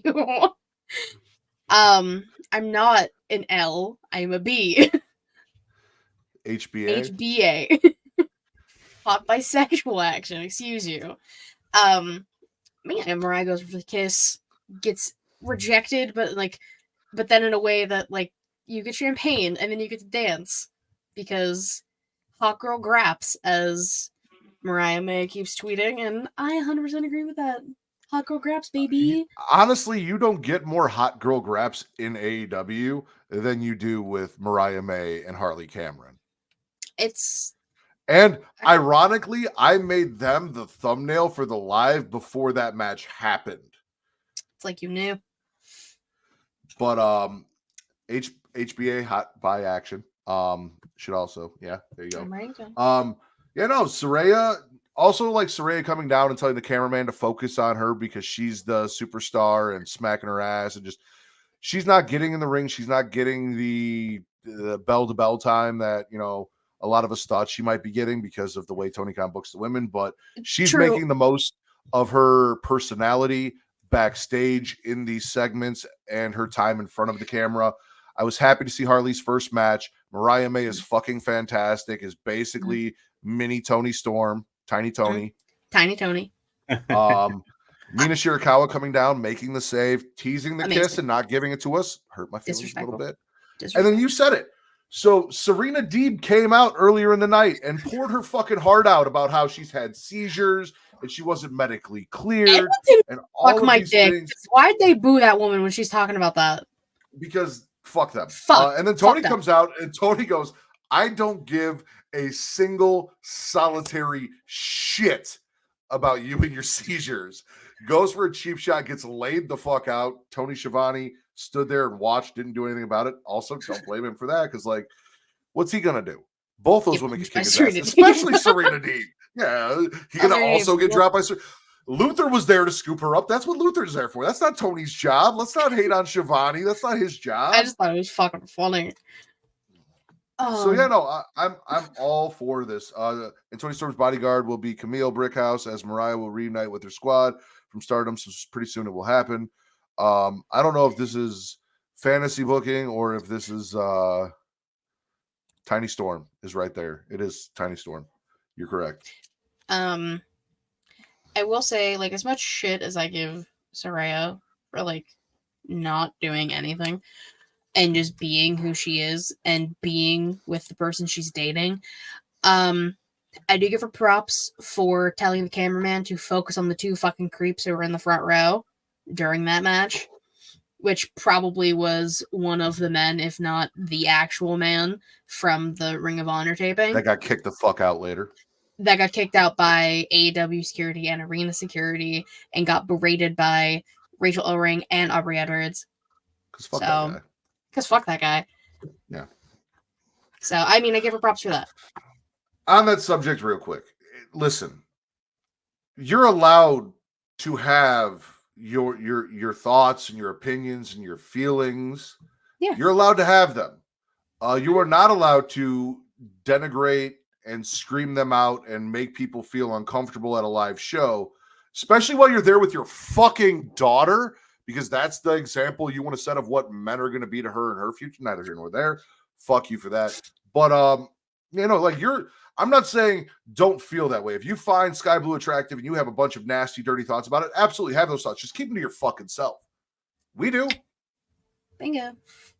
Right? We're the number one wrestling podcast on Pornhub, and you don't hear me coming out here saying nasty, heinous shit that's going to, like, make people really fucking uncomfortable. Like, we thirst over the women a little bit, but there's a respectable amount of it while you also put over their in-ring talent, and there's taking it too far. Don't take it too far and keep your opinions to your fucking self, because nobody, not your daughter, not the wrestlers, not the people in the crowd, none of them wanted to fucking hear it. Nope. I don't usually thirst for the women. I mostly thirst for the men on here. Me, he thirsts for the men more than I do. Yeah, it's okay. It's part of the show. All right, Vince, bitter swallow. This is gonna be my last one. I talked about the main event of SmackDown. I'm gonna finish things off with my number one draft pick, Sheamus versus Gunther in the main event of Raw. Talk about meat slappers. That really was a meat slapper. Like, Sheamus's chest always looks like a fucking like hamburger meat like patty, like raw. And maybe that's how he likes it, raw. And that's why but apparently it was a little bit too much for him. Sheamus said that there will not be a fourth round or how many rounds there's been with Gunther. He can't do it no more. But fantastic match. Great way to close off Raw. All these King of the Ring first round matches were fantastic. We're never going to see it, guys. But Vince is wearing a hoodie in fucking May. So it's chilly in here. Also, we're wearing black. I bet it is. It is. It's been windy all day. It's been windy all day. Bro, I had a But yeah, fucking tornado warning earlier. I don't want to hear it. It was a fucking banger. You are right. Banger after banger and burger after burger, all that shit. Vince is trying to get to come over to my house to. I don't even know where he heard, like, he misheard how I make my burgers. I don't know where he got this idea, but he just randomly texted me one day. He's like, "Next time you make burgers, I'm coming over because I heard you do this." And I'm like, "I do not." No. Say it right. I randomly texted you, and I said, "Matt, I want to taste your burger." You did specifically. Men are weird. How many do you have left, Katie? I don't even know. Like, we've like talked about stuff, but then like briefly talked about it, so I don't even really know. Is there anything you want to cover real quick? I mean, I've got Kenny and I've got Jericho left. That's it. Okay. I can find 2 things. Oh, we didn't even talk about this. I'll talk about this one. Do that. I'll be right back. Okay. I'm going to swallow Fallon Henley and Kalani Jordan. Ah, yes, that was good. Which that feud has been, brewing for a week or so. They showed backstage footage of them beefing in the most dangerous place in NXT now, which is the women's locker room. Yeah. Parking lot is a close second. Yeah. We got to see both this week. We got to see the parking lot and the women's locker room. Yeah. And this is before the top 12 was announced, and they both were like, "Well, I hope you're in the combines. I'm gonna beat your ass," and da da da da da. And then they went on to have a fantastic fucking match.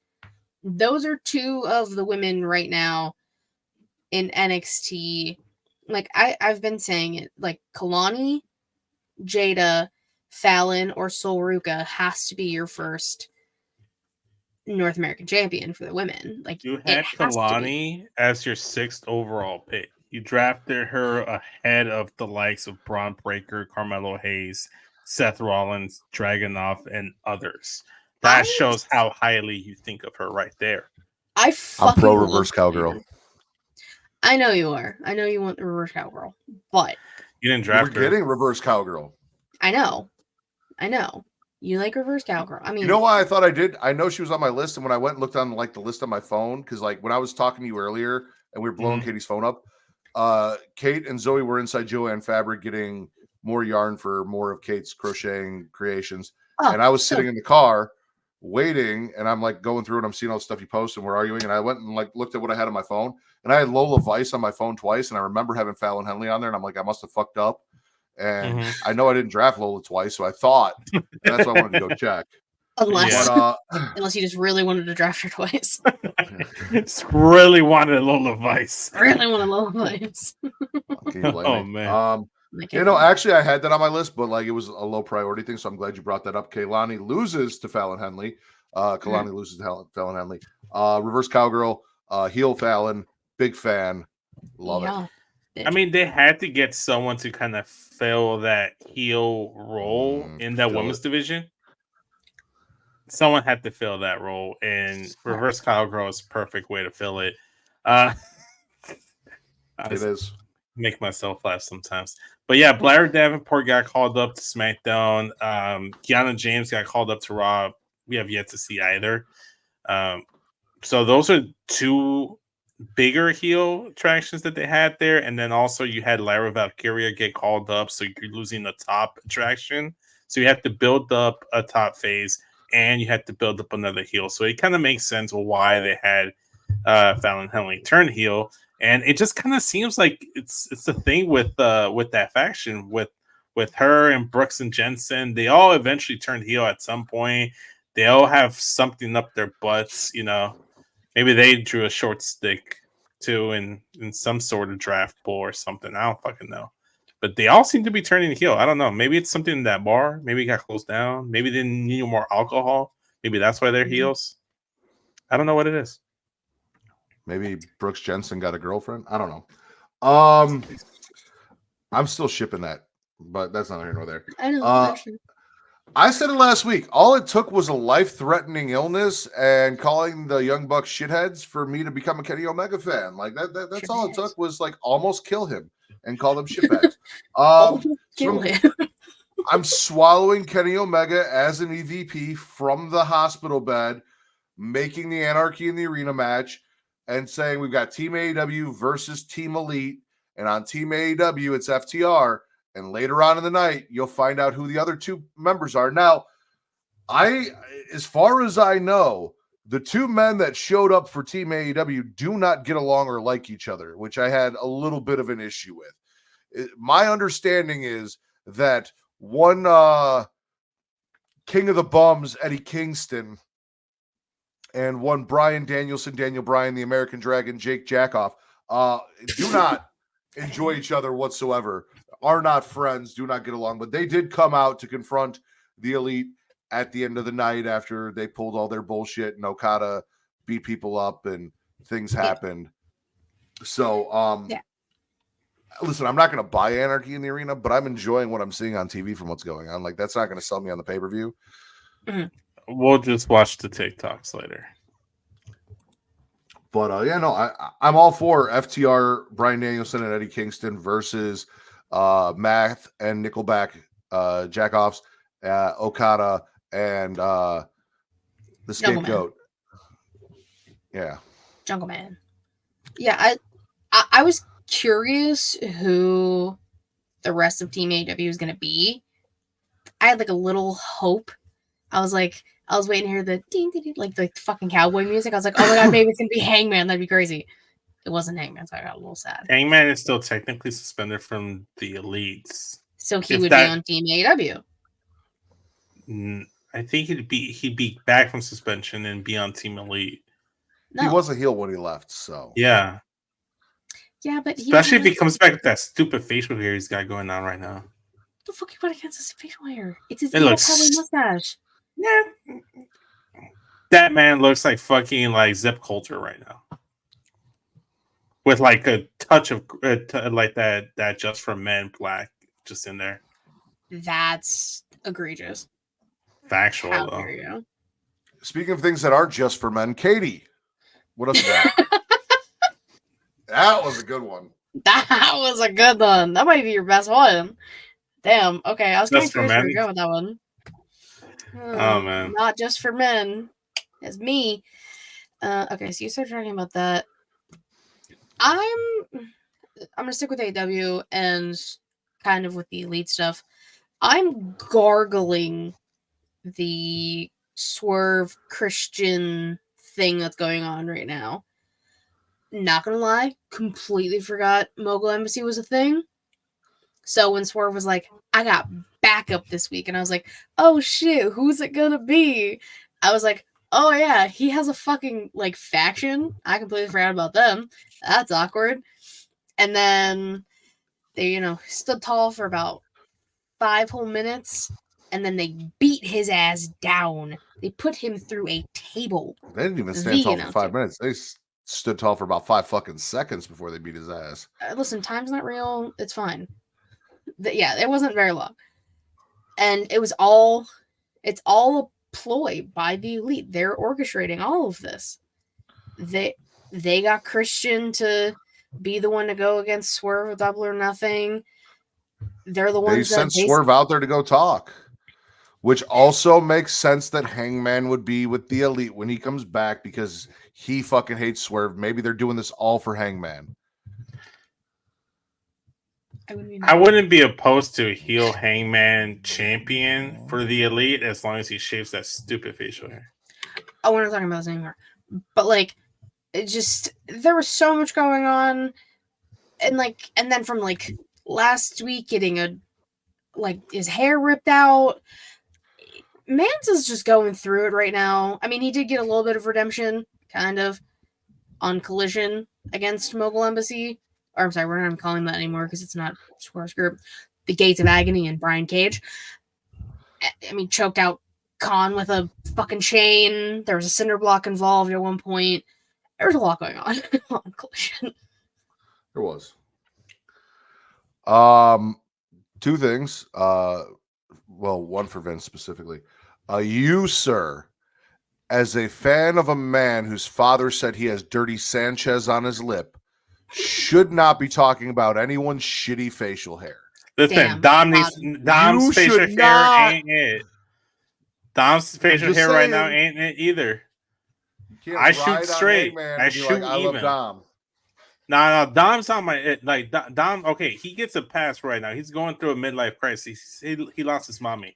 A Like, midlife like- crisis? He's like 20. He's 22. he's already been through so much. The custody of Dominic Ladder match Oh, cry and me a river. everything else. His whole life has been wrestling. But no, Cry me a river. Hangman Adam Page has been on my shit list, on my hit list from the moment he decided to not wear the assless chaps. Oh So my ever God. since then, he refuses to do so until he brings out the assless chaps. I will be anti-Hangman. All chaps are assless. The second thing is, y'all never went through a midlife. No, because that's not midlife unless you plan on dying at fucking 40. A quarter life crisis is 25. I went through one of those. It was really fun. Yes. Anyway, the other thing was shout out to AEW's resident father figure. Adopting some more people in Brian Cage and the Gates of Agony. No. Just I'm sure they grew up without fathers, and he's showing them what life could have been like if they had one. Because people don't do things like what they did to Swerve if you've grown up with a father and were taught respect for people. What? I'm gonna head out since the show's almost over and you guys are just talking AEW. My show of the week is Raw. For obvious reasons, I'm gonna go pick up. Because it won the draft. I agree, Vince. Have a good day.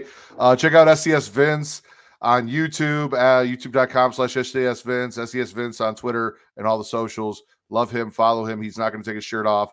Vote Raw as Ritter. Bye, Vince. Wow, that's crazy. Okay, anyways. I'm spitting Jericho and Big Bill. Winning. Please. Their lame-ass promo. Mhm. Existing. Mhm. The learning tree gimmick, all of it being on my TV. Jericho doesn't do it for me. Not a fan. Has not done it for me for a very long time. I saw a few people be like, I can't believe he's making this work. And it's like, I don't know what the fuck you're watching, but he's not making it work. He's really not. It's not good. It's some of the most annoying shit that I like. In one show, I can see the Elite be crazy EVPs and do their thing, and HLA and all of this shit, and like Will Ospreay and his banger of a theme. And then I get Chris Jericho on the same show, and I'm just like, what are we doing? Yeah. What? For who? Who is this fucking for? When Hook comes back next week, I want him to take out Jericho for good. Please. I beg of you, Do sleep. like your daddy did and drop a motherfucker on his neck. I know Taz has got like a lot of knee issues and shit. I feel Yeah, like Taz Jericho and Sabu are the same age from when Taz dropped Sabu on his head. At least they look the same age. Sabu was beat the fuck up back then. He was probably a lot younger than Jericho, but he was beat the fuck up. Do you think Vince is having sex right now? Do you think that's why he was like, I gotta go? He said he was gonna pick something up, but like he didn't finish his sentence. Yeah, no, he's got to pick something up, all right. You're ridiculous. His wife off the floor, put her on the bed and go to town. Fuck Jericho. Act like you've been here before. No. None of this is new. I know. Yeah, no, fuck Jericho. Katie, what was your favorite show this week? To be honest, I think I'm starting to go NXT. I got the women's combine. I got a lot of women's centered things. I'm liking what they're doing. I got my soap opera shit. I got the family. I gotta go NXT. It was hard. I hear you. It is hard. I'm actually gonna go SmackDown. Okay. Main event was Randy and AJ. We got the Bloodline soap opera shit. We got 3 women's matches in the qualifier, with Bianca and Jade going over, as well as Naomi losing out to Nia Jax, setting that up. Yeah, I'm gonna go SmackDown. Vince went Raw because he knows I had the best draft, so that was cool. That was his reasoning. I heard it. You heard it. We all heard it. I had the best draft. And I'm going SmackDown despite the fact that I had the best draft. Love that for us. Katie, yes. Where can everyone find you with all of your clothes on? with all of my clothes on. Well, yeah. You can follow me on Twitter, Katie Wrestling 13. No. I said, where can they find you with all of your clothes on? Not where can they find you with most of your clothes off. That's different. It's a different thing. Hey. I have most of my clothes on most of the time. Katie Wrestling 13. The link to I'm about to take all things She Lead Showcase. Twitch.tv/She Lead Showcase and YouTube.com/She Lead Showcase. Typically Thursday, 6:15-ish p.m. New Inside the Mind of drops on Monday. Yeah. Bet you didn't think that shit was coming back, did you, fuckers? It's coming back. You and I need to have this. I filmed it. So we're off on Friday, so I got that done. Had a great conversation. I'll tell you about it after. You did get mentioned, and I was going so well, and then I was like, I even said in the episode, I was like, fuck, I was doing so well without mentioning him. I was on a hot streak. It's because she'd asked me about movies, and there was a thing. But yeah, that'll be out on Monday. Very excited. And yeah, just all the shit. Oh no, we're at a point now where I'm gonna need you to start putting me over again. So like, especially to all these people that I haven't worked with who don't know me, just tell them how awesome I am and how they should come over and hang out with us. That's what I need on air. So he'd be like, I'm the guy that Katie was talking about on the show. When I go hit him up and ask him to come on the show. You guys can follow me at Matt Ritter, ZMATTRIDDER on Twitter or X, whatever you want to call it, for your wrestling content at Getting Off, for your horror content. As we mentioned, Getting Off is tomorrow. I must have froze because there we go. Yeah. Getting Off this tomorrow here live at 10 p.m. Central, 11 p.m. Eastern. Katie Horror Showcase 2.